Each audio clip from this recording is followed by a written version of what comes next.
Halo semuanya, selamat siang, selamat pagi, selamat sore, selamat malam, dimanapun kalian yang akan nonton video ini dan kapanpun itu waktunya.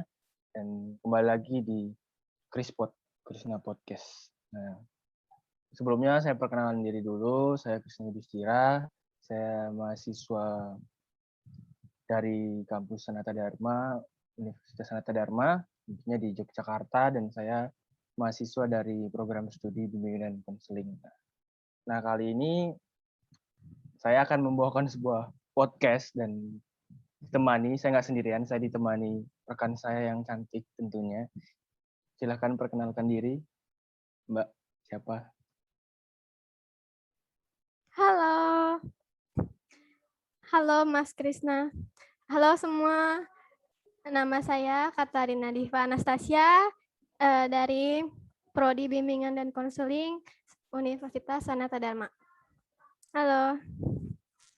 Halo Mbak. Saya manggilnya siapa nih ya? Mbak Diva ya. Iya, Gimana nih boleh. kuliahnya? Gimana? Basa-basi dulu gitu kan. Gimana Iya. kuliahnya sama ini? Gimana, sehat nggak? Ya lancar, cuman sedikit ya agak gila enggak bercanda-bercanda. Lancar kok lancar. Paling cuma sedikit bosan ya kan, sedikit Iya, bosan bosan. kuliah di rumah gitu. Online Oke. terus. Kan pengen offline gitu kan. Iya, benar. Nggak ketemu kawan gitu ya. Jadi bosan. Iya, nggak ketemu masnya lagi. Oh, nggak bercanda-bercanda. Nggak ketemu teman-teman. Dan ini posisi di mana nih sekarang? Posisinya di mana nih? Aku lagi di Manado nih. Oh, di mana jauh ya? Ya, Jauh sekali di mata. waduh. Oke, jadi teman-teman di rumah kali ini kami berdua akan membahas tentang suatu materi yaitu kultur sekolah. Kultur sekolah, dan saya sepil sedikit kultur sekolah itu apa sih? Kultur sekolah itu adalah pola nilai atau keyakinan dan tradisi yang terbentuk melalui sejarah sekolah tentunya. Nah, menurut Mbak Diva sendiri nih, kultur sekolah itu apa sih? Kalau menurut saya nih, kultur sekolah itu kayak budayanya sekolah, yaitu dia tuh kayak ciri khas dari sekolah tersebut gitu. Misalkan kayak kalau di sekolah saya nih ya, contohnya saya waktu SMA tuh punya kultur sekolah yang benar-benar ciri khas banget lah. Jadi tuh kita tuh setiap pagi nih ya, setiap pagi tuh pasti ada guru sama ketua OSIS, anggota OSIS gitu yang berdiri di setiap pintu masuk sekolah. Nah, nanti mereka tuh kayak menyalami para murid yang masuk gitu. Terus ada juga kalau di sekolah saya tuh ini setiap murid perempuan itu yang rambutnya udah lebih dari sebahu terus diikat dan kita tuh nggak boleh pakai jedai gitu sih. Sama tata tertib yang berlaku tuh sangat ketat banget sih gitu. Gitu. Oh, berarti itu udah termasuk budaya ya, budaya di sekolahnya gitu ya, udah kayak Iya, dijalanin budaya. tiap harinya gitu ya. Nah, Iya. tadi kan Mbak Diva udah mendefinisikan itu kan pengertian kultur sekolah dan memberikan contoh, sekaligus memberikan contoh di kultur sekolah di sekolah Mbak Diva yang dulu. Nah, sekarang tuh menurut Mbak Diva nih, penting nggak sih kultur sekolah ini di suatu sekolah? Menurut saya tuh penting. Kenapa penting? Karena kultur sekolah ini tuh bisa meningkatkan mutu pendidikan di sekolah tersebut. Karena pendidikan yang berkualitas itu bukan dilihat dari isinya aja. Misalkan nggak dilihat dari gurunya yang jabatannya tinggi atau murid yang pinter atau sarana prasarana yang lengkap, tapi dilihat dari kulturnya itu gitu. Dan kultur sekolah ini juga ini dapat membuat semua warga sekolah tuh memiliki komitmen gitu untuk melakukan perubahan yang lebih baik. Oke, tadi udah pentingnya nih. Tadi kan Mbak Diva ngomong kayak contoh di sekolahnya Mbak Diva dulu kayak ada kalau misalnya setiap masuk sekolah itu salam-salaman di depan gerbang udah ada OSIS beserta guru ya kalau nggak salah guru ya. Nah, menurut Mas Diva sendiri itu pengaruhnya bagi siswa-siswa di sekolah Mbak Diva dulu apa gitu? Pengaruhnya ya? Dari kayak salam-salaman atau mungkin kultur-kultur sekolah lain mungkin yang beda gitu kayak misalnya kayak terlambat kayak di sekolah saya nih. Dulu kayak apa ya, kalau misalnya telat nih disuruh makan cabai gitu kan. Cabainya itu sesuai dengan menit dia terlambat. Nah, menurut Mbak Diva sendiri kultur-kultur seperti itu pengaruhnya apa sih bagi sekolah-sekolah gitu? Atau bagi muridnya sendiri gitu? Kalau menurut saya pengaruhnya itu bisa membuat si warga sekolahnya ini tuh menjadi apa ya, berubah. Jadi mereka tuh memiliki motivasi kalau, oh kayaknya aku harus ngelakuin yang lebih baik gitu.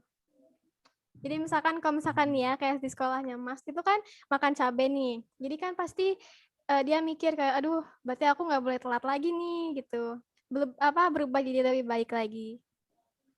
Jadi kayak mereka udah kayak ini ya, udah punya tuntutan dari kultur tersebut gitu ya. Jadi kayak Iya, lama-kelamaan itu bukan jadi tuntutan, jadi kebiasaan gitu ya. iya, kebiasaan yang baik pastinya. Bener-bener. Nah, sekarang kan tadi udah belajar kebiasaan segala macem. Nah, dan tadi kita bahas juga kan kayak lebih ke siswanya gini. Menurut Mbak sendiri, yang dapat bertanggung jawab dalam apa ya, dalam kultur sekolah ini siapa gitu? Yang menjalani kultur sekolah ya tentunya gitu. Apakah cuma murid atau seluruh warga sekolah? Kalau menurut saya yang menjalaninya itu pasti seluruh warga sekolah, cuman ada yang bertanggung jawab. Yang bertanggung jawab itu kepala sekolahnya. Jadi dia yang bertanggung jawab atas setiap warga sekolah yang melakukan kultur sekolah tersebut. Seperti itu.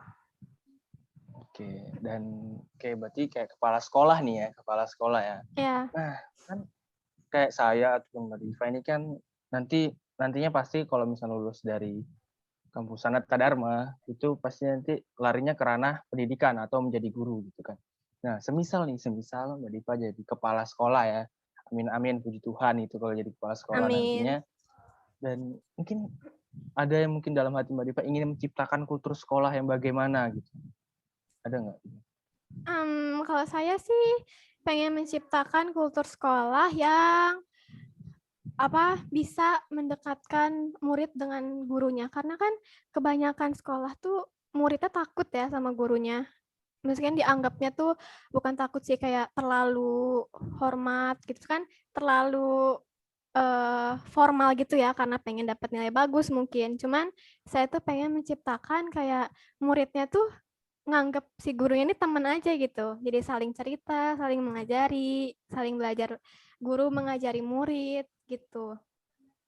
Terus saya juga ingin gitu menciptakan yang kegiatan rutin kayak misalkan membaca buku setiap hari Rabu mungkin, terus membersihkan lingkungannya tiap pagi, lingkungan sekolah kayak gitu.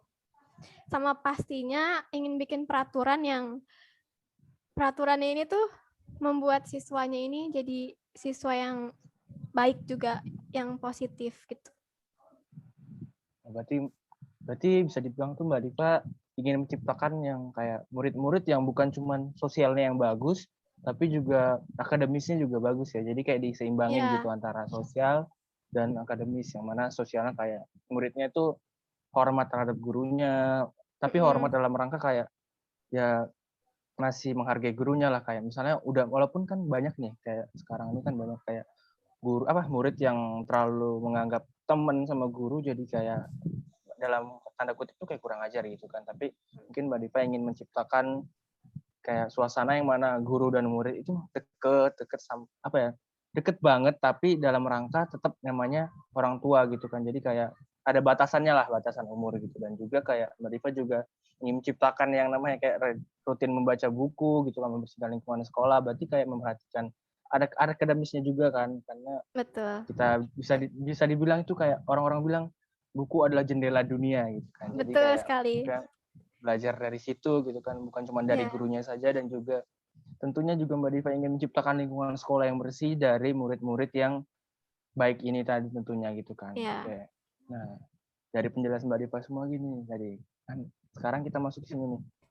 Menurut Mbak Diva sendiri nih, peran kultur sekolah itu apa sih di sekolah-sekolah gitu? Seperti yang sudah saya katakan tadi, nggak jauh beda. Jadi peran kultur sekolah tuh ya untuk meningkatkan mutu pendidikan di sekolah tersebut itu juga, untuk membangun komitmen warga sekolah, dan pastinya untuk mengembangkan karakter siswa yang tadinya mungkin kurang baik jadi lebih baik gitu. Oke. Berarti kayak ya perannya itu lebih penting ke sekolahnya, untuk dalam sekolahnya aja ya, untuk warga-warga sekolah ya. Ya, Oke. betul. Kan tadi perannya itu kan kayak untuk meningkatkan komitmen seluruh warga sekolah nih misalnya itu. Nah, tapi kan tidak bisa dipungkiri di mana tuh ada kultur sekolah yang baik dan tidak yang baik nih. Nah, menurut Mbak Diva sendiri nih, bagaimana sih caranya Mbak Diva bisa menciptakan kultur sekolah yang baik dan mengurangi kultur sekolah yang kurang baik nih? Apalagi kan Mbak Diva juga berapa tahun ke depan akan menjadi seorang calon guru. Kalau menurut saya nih cara menanamkan yang positif tuh pastinya saya akan mengajak seluruh warga sekolah untuk mengulangi kultur sekolah ini. Jadi mengulangi kebiasaan-kebiasaan yang baik gitu. Jadi kebiasaan-kebiasaan ini tuh dijalani aja dengan santai, dengan mengalir gitu. Karena kebiasaan-kebiasaan baik ini kan nantinya bakal jadi kayak kultur sekolahnya itu sendiri gitu. Bakal jadi budayanya sendiri. Nah, terus kalau misalkan cara mengurangi yang negatif ya kita harus kayak berusaha untuk menjalani yang kultur positif ini. Jadi ya kita ikutinlah apa yang dikatakan oleh guru, apa yang dikatakan oleh kepala sekolah gitu. Oke.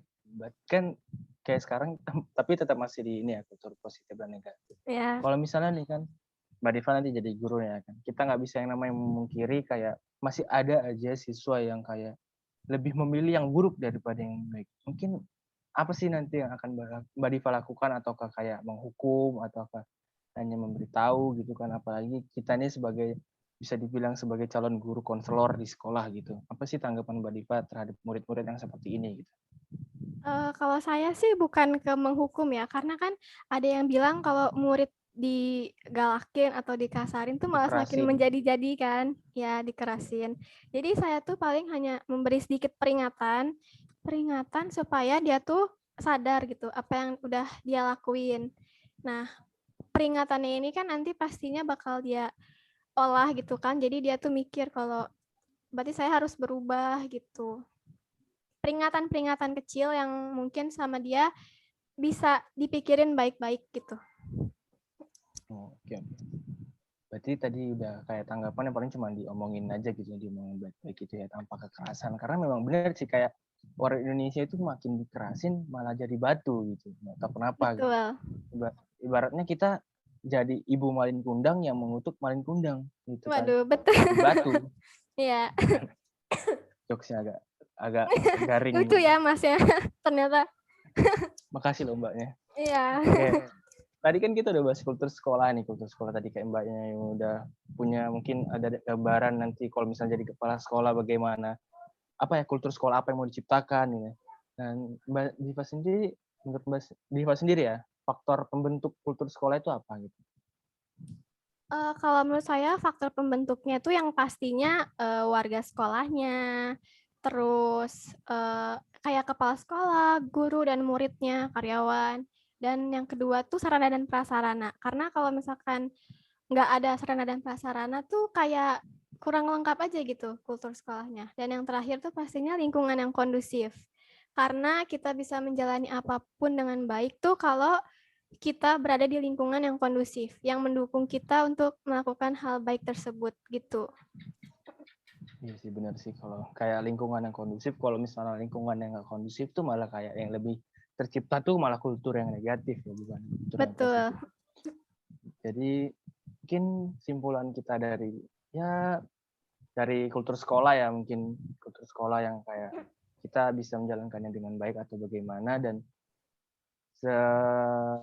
sebaik mungkin lah gitu kan, apalagi sebagai calon guru nantinya, dan kita bisa menjalankan kultur yang baik dan meninggalkan kultur yang kurang baik gitu. Dan mungkin sampai sini aja podcast kita kali ini. Terima kasih buat Mbaknya sudah menyempatkan waktunya, dan terima kasih. Dan buat teman-teman yang nonton video ini, terima kasih sudah menonton.